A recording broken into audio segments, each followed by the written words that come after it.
বেশ কিছুদিন ধরে আমার বন্ধু বান্ধব আমার ছাত্রছাত্রীরা রিকোয়েস্ট করেছিল, স্যার ভয়েস চেঞ্জ নিয়ে একটা ভিডিও বানান না। তা আমি বললাম, ভয়েস চেঞ্জ তো তোমরা সবাই খুব সুন্দর করে শিখেছো, সবাই জানো, তা আমি আর নতুন করে ভয়েস চেঞ্জের কী শেখাবো। তা এই ভাবনা থেকেই তাও ভাবলাম যে তাদের কথার গুরুত্ব দিই এবং আমি বানাবার চেষ্টা করলাম ভয়েস চেঞ্জ নিয়ে আমার ভিডিও। দেখতে থাকুন, আশা করি আপনার ভালো লাগবে। এখন প্রথম কথা হচ্ছে, ভয়েস চেঞ্জ আমরা কোনগুলোকে বুঝবো, কী বুঝবো। তো ভয়েস চেঞ্জকে যেটা আমরা ডিসকাস করি সেটা মোটামুটি গ্রামার এবং লিঙ্গুইস্টিক্সে সাধারণত ব্যবহার হয়ে থাকে। এটা মডিফিকেশন অফ দ্য সাবজেক্ট। একটা সেন্টেন্সের সাবজেক্ট যেটা থাকে তার মডিফিকেশন করলে কিভাবে চেঞ্জ আসে, সেই শিফটিংয়ের সময় আমরা দেখতে পাবো যে অনেক কিছু বদল হচ্ছে ইন ফোকাস, ইন স্ট্রেস এবং তার ইন স্ট্রাকচার। তাহলে ভয়েস চেঞ্জ বলতে modification of the subject in a sentence, particularly when shifting from active voice to passive voice or the vice versa. তাহলে এটা আমরা বুঝতে পারলাম আমাদের আজকের কথা অনুসারে যে ভয়েস চেঞ্জ বলতে আমরা গ্রামার এবং লিঙ্গুইস্টিক্সে যে ব্যবহার করি সেটা হচ্ছে a modification of the subject in a sentence. এবং মডিফিকেশনটা যখন আমরা করি তার মূল উদ্দেশ্য কিন্তু ফোকাস নিয়ে, অর্থাৎ ওয়েন এজেন্ট ইজ ফোকাসড, অর্থাৎ কে করছে সেটা যদি ফোকাস দেওয়া হয় বা প্রথমে লেখা হয় তাহলে সেটি অ্যাক্টিভ ভয়েস হবে। এবং when the action is focused তখন সেটাকে প্যাসিভ ভয়েস বলা হয়। So it is a question of focus or preceding the sentence, whether you are giving first preference to the agent, then you are writing in active voice, or if you are giving preference to the action then and writing in the very beginning of the sentence, then it is a passive voice. Voice change করার সময় ঠিক কোন কোন জায়গাগুলোতে আমাদের নজর দিতে হয় বা ভুল হওয়ার সম্ভাবনা আছে। So today I am going to talk with the common errors that generally a student commit while he was going through the shifting of voice from active to passive or vice versa. তো common errors passive voice বা active voice করার সময় আমরা যে প্রথম এররটার কথা বলবো সেটা খুবই সবাই জানে এবং তবু আরেকবার বলে নেওয়া দরকার। সেটা হচ্ছে যে ইনকারেক্ট সাবজেক্ট ভার্ব এগ্রিমেন্ট। অর্থাৎ যেমন আমি যদি বলি the cake was bake by her, the cake was bake by her, the cake was baked by her, এটা আমাদের ঠিক হবে। তো অর্থাৎ verb 3 participle of the verb baked not bake, তাহলে স্বাভাবিকভাবেই প্যাসিভ কনস্ট্রাকশনে যদি আমাদের এই ভার্ব 3 যদি না থাকে তাহলে সেটি একটি এরর। তাহলে so the verb must be in the past participle. So first you have to keep in mind while shifting active voice into passive voice, you have to make the main verb to the verb 3 or the verb in participle form. তাহলে subject এগ্রিমেন্টের ক্ষেত্রে আমাদের agreement কাকে বলে জানা আছে নিশ্চয়ই, যে অর্থাৎ choice of verbs according to the agent or the subject, choice of verb according to or change, choice and change of verb according to the subject or the agent that is used in the beginning of the sentence, তাকে আমরা বলবো subject verb agreement, অর্থাৎ third person singular number হলে S বা yes যোগ করতে হবে, বা সেকেন্ড পারসন হলে আর বসাতে হবে, ইত্যাদি ইত্যাদি। তাহলে সেই সব বিষয়গুলোই হচ্ছে আমাদের সাবজেক্ট ভার্ব এগ্রিমেন্ট।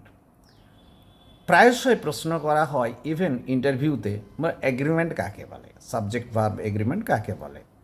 তো এগ্রিমেন্ট বলতে choice and change of verbs according to the subject or the agent that we write in the beginning of a sentence, almost in the beginning of a sentence, তাকে আমরা agreement বলব। Agreement কী করে না, যেমন আমাদের active ভয়েসে যখন আমরা লিখি তখন থার্ড পারসন সিঙ্গুলার নাম্বার থাকলে ভার্বের শেষে এস বা ইএস যোগ হবে। আবার ঠিক তেমনিভাবেই যদি আমরা ইয়েতে লিখি, পেসিভ ভয়েসে লিখি, তখন সেক্ষেত্রে আর বহুবচনের ক্ষেত্রে এবং ব্যবহার হবে, অর্থাৎ টু বি ভার্বটা যে ব্যবহার হবে সেটা তার বচন, তার নাম্বার এই অনুসারে চেঞ্জ হবে। সেকেন্ড যে প্রবলেমটা এরকমই মিসপ্লেসমেন্ট অফ দ্য এজেন্ট। এটাকে আমরা এভাবে যদি ব্যাখ্যা করি যে misplacement of the agent is a kind of error in voice change. কীরকম মিসপ্লেসমেন্ট হয় না, the book was written by the author published last year. The book was written by the author published last year. যেখানে আমরা সেন্টেন্সটা published লিখছি অথারের পরে, সেখানে সেন্টেন্সটা কনফিউজিং হয়ে যাচ্ছে, সেখানে ক্লিয়ারিটিটা নষ্ট হচ্ছে। যেমন the phrase published last year seems improperly placed. Actually we need a who that clarifies the author or describe the author. স্বাভাবিকভাবেই তাহলে আমাদের লিখতে হবে যে by the author who published it last year. এরপরে কথা যেটা আমি বলবো সেটা neglect to change the tense.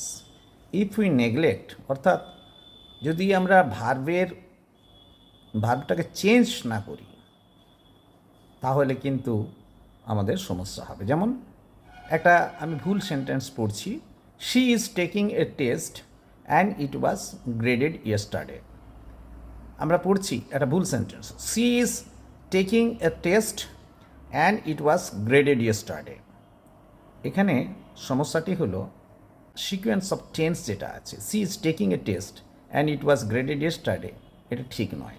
তাহলে ভার্বের যে সিকোয়েন্স সেটা মেনটেন হয়নি। তাহলে হওয়া উচিত কি না, C took a test, we have to change the verb according to the sense of the sentence. The sea took a test and it was graded yesterday, এটা হবে পরিষ্কার পরিচ্ছন্ন কারেক্ট ওয়ান। তাহলে আমাদের এখানে খেয়াল রাখতে হবে, যদি পেসিভ ভয়েস অ্যাক্টিভ ভয়েস থেকে পেসিভ ভয়েসে চেঞ্জ করি বা ঠিক উল্টোটা করি, তাহলে tense needs to be consistently applied through. অর্থাৎ she took a test and it was graded yesterday, এখানে কনসিস্টেন্সি আছে in the use of tense, অর্থাৎ টুক এবং ওয়াজ গ্রেডেড একই সেন্টেন্সে ব্যবহার হয়েছে, অতএব এটি correct one. The consistency in the use of tense in different clauses used in the same sentence, সেটাকে কিন্তু আমরা বলি সিকোয়েন্স অফ টেন্স। এবং এই sequence of tense is very important in maintaining English language, এবং ইংলিশ ল্যাঙ্গুয়েজকে সঠিক অ্যারর free করার জন্য এটাকে কিন্তু আমাদের মেনে চলতে হবে। যদি আমরা এটাকে ঠিকমতো করে মেনে না চলি তাহলে কিন্তু আমাদের এরর ফ্রি হওয়ার সম্ভাবনা কমে যায়। এবার আসি omitting the subject in passive voice. কোথাও আমরা যদি কর্তাটা না দিই তাহলে কিন্তু, যেমন আমি যদি শুধু লিখি ওয়াজ স্টোলেন, খুব কম এরকম ব্যাপারটা হয়, কিন্তু আমরা পরিষ্কার করে কিন্তু না লিখলে সেটা হবে না। যেমন লিখতে হবে the car was stolen or the pen was stolen. এখানে শুধু ওয়াজ স্টোলেন লিখলে কিন্তু ভুল হয়ে গেল। আমরা বেশিরভাগ সময়ই সেকেন্ড সেন্টেন্সটাতে কোথাও কোথাও লিখে এই সমস্যাটা তৈরি করে ফেলি। সেখানে আমাদের পরিচ্ছন্ন করে লিখতে হবে যে I bought A car but and was stolen না করে and the car was stolen, এভাবে। যদিও দুটো ক্ষেত্রেই যখন সেম সাবজেক্ট থাকে তখন না করলেও চলে, বাট অন্যান্য ক্ষেত্রে দ্য ফ্রেজ ওয়াজ স্টোলেন যতক্ষণ পর্যন্ত না কনটেক্সট আসে ততক্ষণ পর্যন্ত কিন্তু আমার সঠিক হবে না। অর্থাৎ the phrase was stolen lakhs A context while the car provides the clarity to the sentence. So English language ব্যবহার ক্ষেত্রে এই ক্লিয়ারিটি আমাদের খুব গুরুত্বপূর্ণ। এবং আমাদের কিছু কিছু ক্ষেত্রে কমপ্লিকেটেড সেন্টেন্স আছে, স্ট্রাকচার আছে। যেমন আমি একটা বলছি যে এ মুভি ওয়াজ শোন